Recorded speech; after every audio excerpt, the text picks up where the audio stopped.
Movie की शुरुआत एक आदमी से होती है जिसका चेहरा हमें नहीं दिखाया जाता। वो एक घर में सफाई कर रहा है और वो एक बॉक्स के अंदर एक नेकलेस और एक कपल की फोटो रखता है। वो कपल एक इंटररेशियल कपल है। फिर हम उस आदमी को प्लास्टिक बैग में रैप किए हुए डेड बॉडी पार्ट्स को एक वैन में रखते हुए देखते हैं। फिर वो घर के बाहर एक फॉर सेल का साइन लगा देता है और वहाँ से चला जाता है। फिर हमें साल 1936 का एक फ्लैशबैक दिखाया जाता है जहाँ हम मैरी नाम की एक बच्ची को देखते हैं। उसे अपनी बहन ग्रेसी के रूम से कुछ आवाज आती है तो वो अंदर झांक कर देखती है। वहाँ ग्रेसी अपने लवर एबी के साथ होती है। ग्रेसी उसे उनकी प्रॉपर्टी में दफन विचेस के बारे में बताती है तो वो शॉक्ड रह जाता है, पर अगले ही पल ग्रेसी हंसकर कहती है कि वो बस मजाक कर रही थी। इसी बीच ग्रेसी का फादर वहाँ आ जाता है और अपनी बेटी को एक ब्लैक लड़के के साथ देखकर गुस्से से पागल हो जाता है। वो उसके लिए एन वर्ड का भी इस्तेमाल करता है। दरअसल उस वक्त यूनाइटेड स्टेट्स में रेशियल डिस्क्रिमिनेशन अपनी चरम सीमा पर था, इसीलिए ग्रेसी का फादर ऐसे रिएक्ट कर रहा है। एबी किसी तरह खिड़की से भाग निकलने में कामयाब हो जाता है तो ग्रेसी का फादर उसके दोनों भाइयों को उसके पीछे भेजता है। वो दोनों एबी को पकड़कर वापस ले आते हैं और अपने फादर के साथ मिलकर उसे पीटने लगते हैं। एबी सेल्फ डिफेंस में एक चाकू निकाल लेता है जो सीधे ग्रेसी के फादर की गर्दन पर लगता है। सब शॉक में आ जाते हैं, यहाँ तक कि एबी भी। ग्रेसी के भाई डॉक्टर को लाने चले जाते हैं और एबी वहाँ से भाग जाता है। मैरी, ग्रेसी और उनकी माँ उनके फादर की बॉडी के पास रोने लगती हैं जो अब डेड है। फिर रात में मैरी को कुछ विस्पर्स सुनाई देते हैं जिनका पीछा करते हुए वो बेसमेंट में पहुंच जाती है।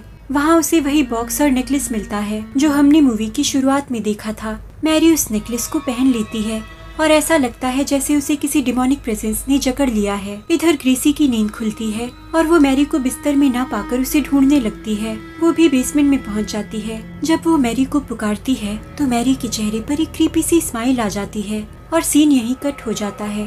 कहानी फिर से प्रेजेंट में आ जाती है और हम वही घर देखते हैं जो हमने मूवी की शुरुआत में देखा था। उसमें रहने के लिए माइक और एवा नाम का एक कपल आता है। ये कपल भी इंटररेशियल है। माइक जब काम पर चला जाता है और एवा किचन में होती है तो उसे डोरबेल सुनाई देती है। वो दरवाजा खोलती है तो वहाँ एक बुजुर्ग औरत खड़ी होती है। वो उसे बताती है कि वो उसकी नेबर है और उससे पूछती है कि जो डार्क मैन अभी अभी गया उसने उसे परेशान तो नहीं किया, क्या वो पुलिस को बुलाए?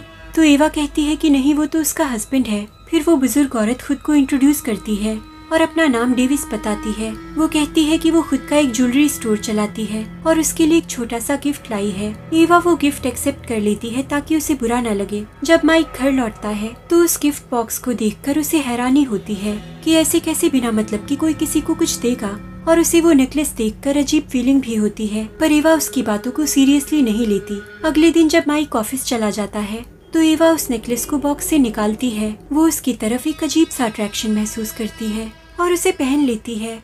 जब रात को माइक लौट कर आता है तो वो उस पर कोई ध्यान ही नहीं देती, जैसे कि उसे उसके आने का पता ही नहीं चला। और जब वो उसके गले में नेकलेस देखता है तो कहता है कि आखिर तुमने ये पहन ही लिया। इतनी सी बात पर एवा एकदम भड़क जाती है और उल्टे सीधे शब्द अपने मुंह से निकालने लगती है। माइक को ये बहुत अजीब लगता है क्योंकि आज तक उसने कभी इस तरह से उससे बात नहीं की। पर माइक उसके साथ बहस आगे नहीं बढ़ाता और चला जाता है। डिनर के टाइम जब एवा उसे अपसेट देखती है तो उससे वजह पूछती है। वो उससे उनकी थोड़ी देर पहले हुई बहस का जिक्र करता है, पर एवा ऐसे बिहेव करती है जैसे उसे कुछ याद ही नहीं है। तो माइक आगे कुछ नहीं कहता और चुपचाप चला जाता है।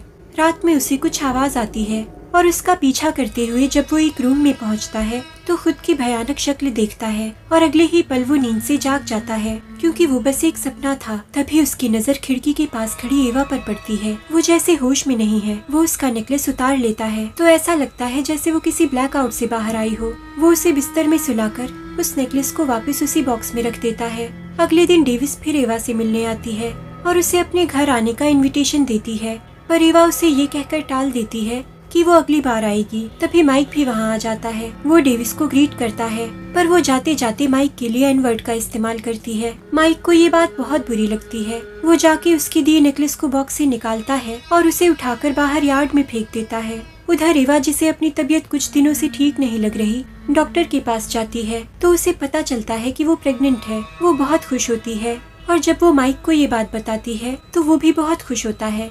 उन दोनों को लगता है कि शायद प्रेगनेंसी की वजह से ही एवा को मूड स्विंग्स हो रहे थे और वो ऐसे बिहेव कर रही थी। तो वो दोनों सब कुछ भूलकर अपने आने वाले बेबी पर कंसंट्रेट करने का सोचते हैं, पर उन्हें जरा भी अंदाजा नहीं है कि आगे क्या होने वाला है। रात में एवा माइक से अपने उसी नेकलेस के बारे में पूछती है, पर माइक कहता है कि उसे उसके बारे में कुछ नहीं पता। एवा को लगता है कि वो झूठ बोल रहा है, तो वो फिर से उस पर पहले की ही तरह चिल्लाने लगती है। माइक सोचता है कि उसे फिर से मूड स्विंग्स हो रहे हैं, तो वो सोने के लिए दूसरे रूम में चला जाता है। पर एवा तो जैसे उस नेकलेस से ऑब्सेस्ड है, उसे उसके बिना सब खाली खाली लग रहा है। अगली सुबह उसे वॉमिट होने लगती है, पर वो देखती है कि उसके मुंह से अजीब सा ब्लैक कलर का लिक्विड और कीड़े निकल रहे हैं। वो घबरा जाती है, पर माइक को इस बारे में नहीं बताना चाहती। वो जल्दी से फ्लश करती है और अपनी शर्ट चेंज कर लेती है। जब माइक उसकी दाग लगी शर्ट डस्टबिन में नोटिस करता है, तो उससे उसके बारे में पूछता है, तो वो झूठ बोल देती है कि कल गाड़ी साफ करते वक्त उसके कपड़ों पर ग्रीस लग गई थी।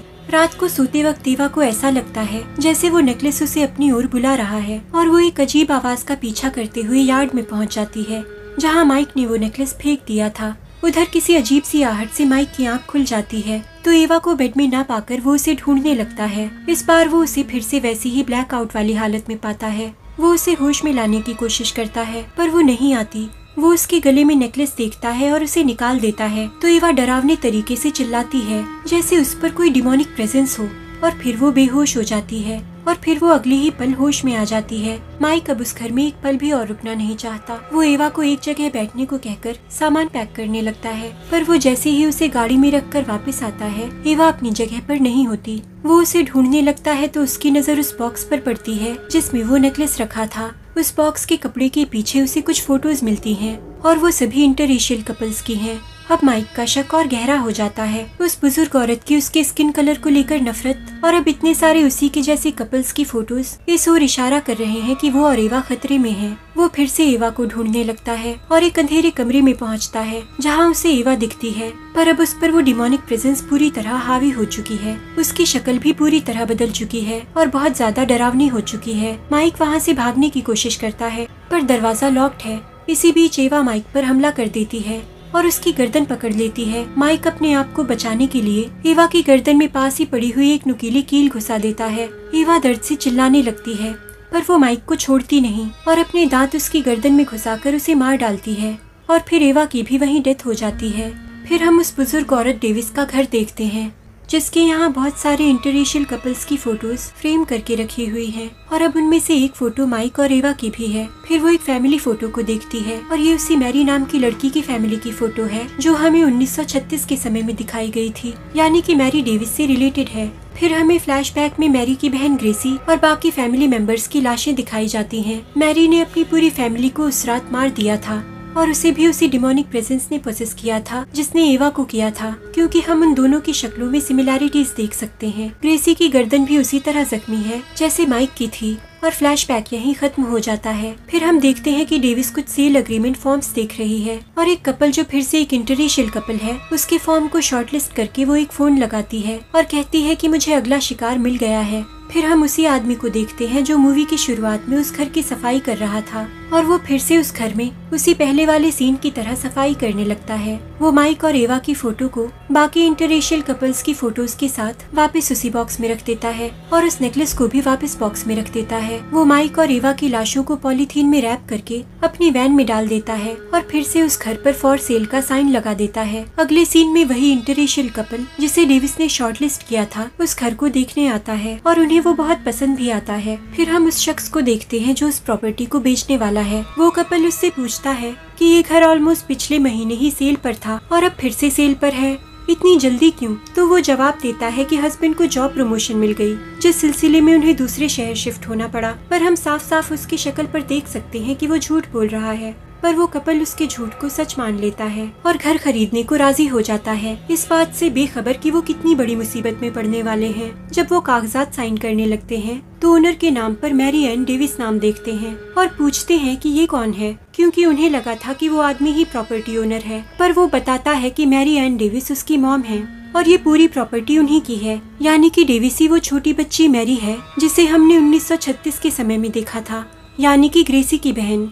वो अब बुजुर्ग हो चुकी है और अपने बेटे के साथ मिलकर जानबूझकर इंटररेशियल कपल्स को अपनी प्रॉपर्टी बेचती है और उन्हें अपना शिकार बनाती है। अपने फादर की मौत का जिम्मेदार मैरी ने अपनी बहन और उसके बॉयफ्रेंड को मान लिया था, इसीलिए उसे ब्लैक लोगों और इंटररेशियल कपल से नफरत हो गई थी। उनकी प्रॉपर्टी के नीचे विचेस दफन है इसका जिक्र उसकी बहन ने अपने बॉयफ्रेंड से किया था। तो ऐसी ही किसी विच की आत्मा उस नेकलेस से अटैच थी। अपनी पूरी फैमिली के खत्म हो जाने के बाद मैरी को उस नेकलेस की ताकत का अंदाजा था, इसीलिए उसने अपने विक्टिम्स को अंजाम तक पहुंचाने के लिए उसे ही औजार की तरह इस्तेमाल किया और आगे भी करती रहेगी। आखिर में मैरी का बेटा वापस आकर उसी वैन में बैठ जाता है जिसमें हमने मूवी की शुरुआत में पॉलीथीन में रैप डेड बॉडी पार्ट्स देखे थे। और यहाँ हम कनेक्ट कर सकते हैं कि मैरी का बेटा ही वो आदमी है जो उस घर में क्राइम सीन पर क्लीन अप करता है और लाशों को ठिकाने लगाता है। और अब इस नए कपल के साथ भी वही सब होगा जो माइक और एवा के साथ हुआ और ये मौतों का सिलसिला यूं ही चलता रहेगा। अगर आपको ये वीडियो पसंद आया हो तो please like, comment, share and subscribe. और अगर ना पसंद आया हो तो डिसलाइक भी कर सकते हैं। मैं और बेहतर करने की कोशिश करूंगी और मैं आपसे मिलती हूँ अगली वीडियो में। Thank you for watching.